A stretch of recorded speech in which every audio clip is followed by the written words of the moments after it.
से मणिपुर में हुई घटना का वीडियो वायरल हुआ है, उसके बाद से ही जहां सत्ता पक्ष यानी कि मोदी सरकार इस मुद्दे पर बोलने से बच रही है, वहीं विपक्ष इस मुद्दे पर प्रधानमंत्री नरेंद्र मोदी जी से ये अपील कर रहा है कि वो संसद में इस मुद्दे पर बात करें। वहीं देखने में ये भी आ रहा है कि जिन गोदी मीडिया चैनल्स के लिए मणिपुर की खबरें जो है कोई मायने नहीं रखती थी, मणिपुर राज्य कोई मायने नहीं रखता था, वहाँ के लोग मायने नहीं रखते थे, वो लोग जो है लगातार अब जो है इस मुद्दे को दिखा रहे हैं और कहीं ना कहीं ना चाहते हुए भी सरकार से सवाल खड़ा कर रहे हैं। आज जो हम अपनी वीडियो में बात करने वाले हैं गोदी मीडिया के सो कॉल्ड पत्रकार और वो भी इंग्लिश पत्रकार अर्नब गोस्वामी की, जो कि बदले बदले नजर आ रहे हैं और लगातार सरकार से सवाल पूछ रहे हैं।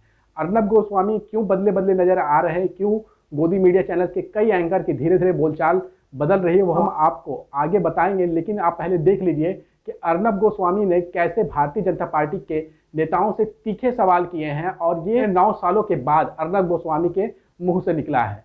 तो अर्नब गोस्वामी ने क्या कहा है, पहले वो आप देख लीजिए। It is becoming apparent to me that this is not the same BJP that made such a loud noise over Nirbhaya at that point of time, saying that the government should resign at the center, and everybody appreciated the position of the BJP, but maybe, Charu, that was a different BJP. It is quite clear to me that this is a BJP which allows the National Commission of Women to ignore even a complaint on this issue for 34 days. This is a BJP which does not even look for the accused when women are paraded naked. 77 days later it asks and it responds or seems to respond. This is a BJP which runs a state where the state police is accused of participating in the acts of this mob, which hands over the women to the mob for them to be gang raped and to be paraded naked. And this is a BJP which under its watch does not even interrogate a single police officer. This is a BJP. This is a BJP which says that this is a national security issue, but does not realize that letting Biren Singh run the state risks both the state and national security. And this is a BJP. This is a BJP which responds to this issue only on the eve of Parliament because it is really worried that it will affect it politically. Had there been no Parliament, had there been no potential of political... आपने ये video देख लिया होगा जो कि English में है, इसका हिंदी हम बता दे रहे हैं कि अर्नब गोस्वामी ने आखिर कहा क्या है। अर्नब गोस्वामी ने कहा, मुझे कहना पड़ेगा कि यह वही बीजेपी है जिसने निर्भया मामले में सड़क पर बवाल काट दिया था और उस वक्त मांग किया करती थी कि केंद्र सरकार इस्तीफा दे। हर किसी ने बीजेपी के स्टैंड की तारीफ की, लेकिन मुझे लगता है कि ये अलग बीजेपी है।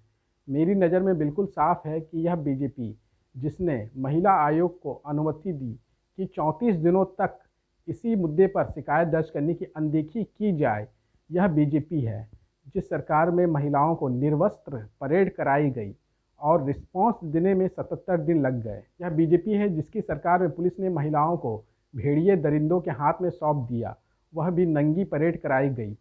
ये वही बीजेपी है जिसकी आंखों के सामने यह सब हुआ और एक भी पुलिस वाले ने इस मामले पर आज तक पूछताछ नहीं की। यह बीजेपी है जो कहती है राष्ट्रीय सुरक्षा का मुद्दा है, लेकिन इस बात को नहीं समझती कि वीरेंद्र सिंह को सत्ता में बनाए रखना राष्ट्रीय सुरक्षा और मणिपुर दोनों के लिए खतरनाक है।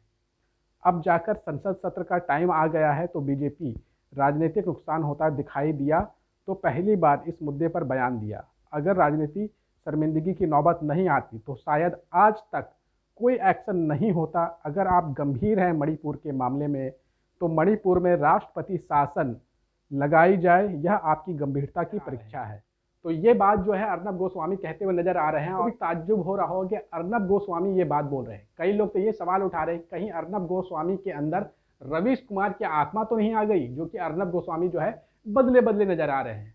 अभी कुछ दिनों पहले भी एक वीडियो वायरल हुआ था जहां पर अर्नब गोस्वामी जो है भारतीय जनता पार्टी की धज्जियां उड़ाते हुए दिखाई दे रहे थे और सीधा सवाल जो है वो भारतीय जनता पार्टी से कर रहे थे, जो कि वो पिछले 9 सालों में कभी नहीं किए। हो क्यों रहा है, गोदी मीडिया के कुछ एंकर जो है बदले बदले नजर क्यों आ रहे हैं? एडवर्टीजमेंट सेक्टर में 40% की गिरावट आई है और गोदी मीडिया चैनल्स की जो अर्निंग का जरिया है, कमाई का जो जरिया है वो एडवर्टीजमेंट है। गोदी मीडिया चैनल्स जो है बड़े बड़े कॉर्पोरेट घरानों के पास जाती है, उनसे एड्स लेती है, सरकार से एड्स लेती है और उसी के जरिए वो अपनी कमाई करती है और देश में सांप्रदायिक माहौल बनाती है। लेकिन गोदी मीडिया के दिन जो है वो लगातार खराब होते जा रहे हैं क्योंकि एडवर्टाइजमेंट सेक्टर में 40% की गिरावट तो आई ही है। अब गोदी मीडिया जो है वो सरकार पर निर्भर रहने लगी, लेकिन उनकी किस्मत यहाँ भी फूट गई, क्योंकि जो सरकार के द्वारा इन्हें एड्स मिला करता था वो मिलना अब धीरे धीरे बंद हो रहा है। इसके लिए अभी आपको एक जानकारी बता दें कि जो मीडिया चैनल्स का रेवेन्यू का जो तरीका है उसमें राज्य सरकार एड्स देती है, उसी के जरिए इनको पैसा मिलता है। लेकिन अब कुछ राज्य सरकार जागरूक हो गई है और वो गोदी मीडिया चैनल्स को पैसा देना बंद कर दी है। और बंद करे भी क्यों नहीं, क्योंकि गोदी मीडिया चैनल्स जो है वो एक सरकार यानी कि भारतीय जनता पार्टी की चरण वंदना करती है, चाटुकारिता करती है, तमाम राज्यों से ऐड लेती है और केवल बीजेपी के पक्ष में खबरें दिखाती है, सांप्रदायिक खबरें दिखाती है और विपक्षी पार्टियों को बदनाम करती है।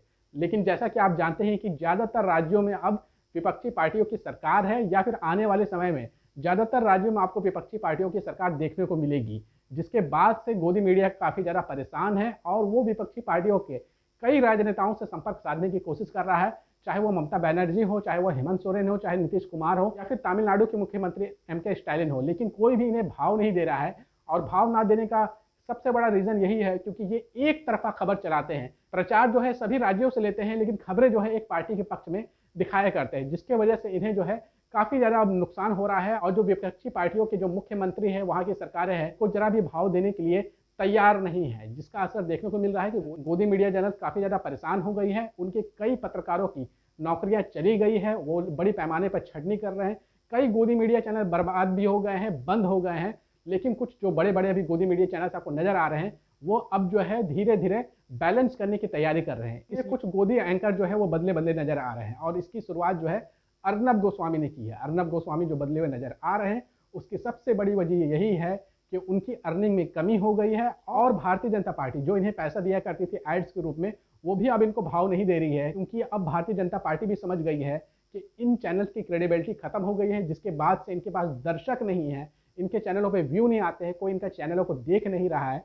इसलिए अब भारतीय जनता पार्टी भी इन्हें भाव ना दे करके देश के बड़े बड़े यूट्यूबरों पर अपना पैसा लगा रही है, चाहे वो यूट्यूबर जो है रणबीर इलाहाबादिया हो, उन लोगों से संपर्क साध रही है और गोदी मीडिया चैनल से किनारा कर रही है। इस वजह से गोदी मीडिया चैनल्स के बड़े बड़े एंकर परेशान हैं और वो बदलते हुए नजर आ रहे हैं। लेकिन दर्शकों से हमारा अनुरोध है, चाहे कुछ भी हो जाए, कुछ दिन के लिए अगर गोदी मीडिया चैनल्स अगर अपना स्टैंड बदल भी ले, सरकार से सवाल पूछने भी लगे, तो आप इन पर भरोसा नहीं करिएगा, क्योंकि पिछले 9 सालों में केवल इन्होंने आपको मूर्ख बनाया है, झूठी खबरें फैलाई है और देश में सांप्रदायिक माहौल बिगाड़ने में पुरजोर कोशिश की है। इसलिए इन पर आप भरोसा ना करें।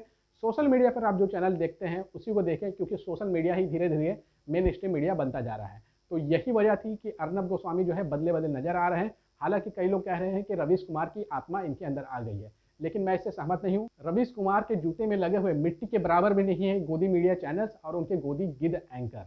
आपका इस वीडियो के ऊपर क्या कहना है, कमेंट करके अपनी राय जरूर दीजिएगा।